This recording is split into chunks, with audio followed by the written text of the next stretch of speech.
नमस्कार, आप देख रहे हैं भारत तथ्य और मैं हूं स्मृति परासर। आज हम बात करने वाले हैं एक ऐसे मुद्दे की जो सीधे हर घर की रसोई से जुड़ा है। जी हां, देश के कई हिस्सों में एलपीजी सिलेंडरों की कमी की खबरें सामने आ रही है। लोगों को समय पर गैस सिलेंडर नहीं मिल रहा है। बुकिंग के बाद कई कई दिनों तक इंतजार करना पड़ रहा है। तो सवाल यह है कि आखिर भारत में एलपीजी सिलेंडर की कमी क्यों हो रही है? क्या इसके पीछे सप्लाई की समस्या है, बढ़ती मांग है या फिर कोई और कारण? आज के इस वीडियो में हम इस पूरे मुद्दे को विस्तार से समझने की कोशिश करेंगे। आज की बड़ी खबर सीधे आपके घर की रसोई से जुड़ी है।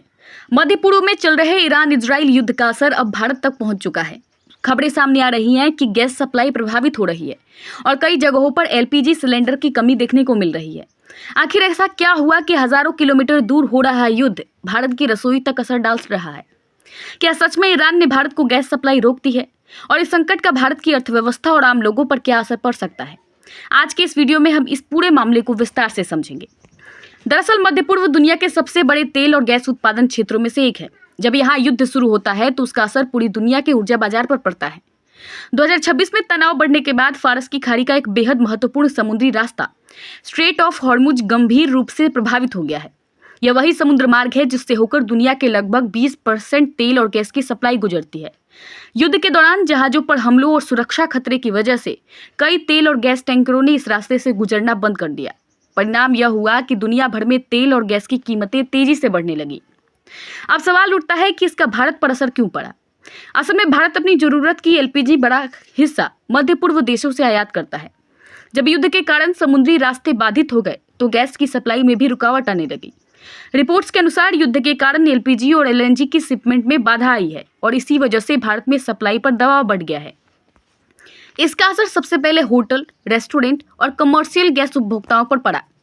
भारत के कई बड़े शहरों में होटल और रेस्टोरेंट्स एसोसिएशनों ने चेतावनी दी है कि अगर गैस की सप्लाई जल्द सामान्य नहीं हुई तो कई प्रतिष्ठानों को बंद करना पड़ सकता है।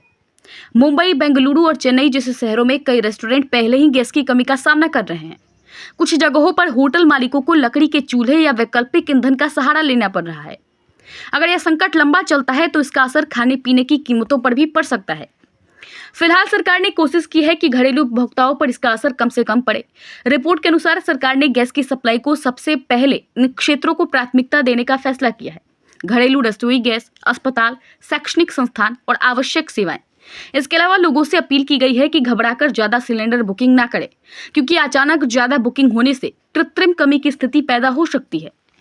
भारत सरकार ने इस संकट से निपटने के लिए कई कदम उठाए हैं। सरकार ने कहा है कि घरेलू गैस सप्लाई को प्राथमिकता दी जाएगी, एलपीजी उत्पादन बढ़ाया जा रहा है, बंदरगाहों पर गैस टैंकरों को प्राथमिकता दी जा रही है, जमाखोरी और ब्लैक मार्केटिंग पर कार्रवाई की जाएगी। इसके अलावा सरकार लोगों को पाइप्ड नेचुरल गैस यानी पीएनजी का इस्तेमाल बढ़ाने की सलाह भी दे रही है, ताकि एलपीजी सिलेंडर पर दबाव कम किया जा सके।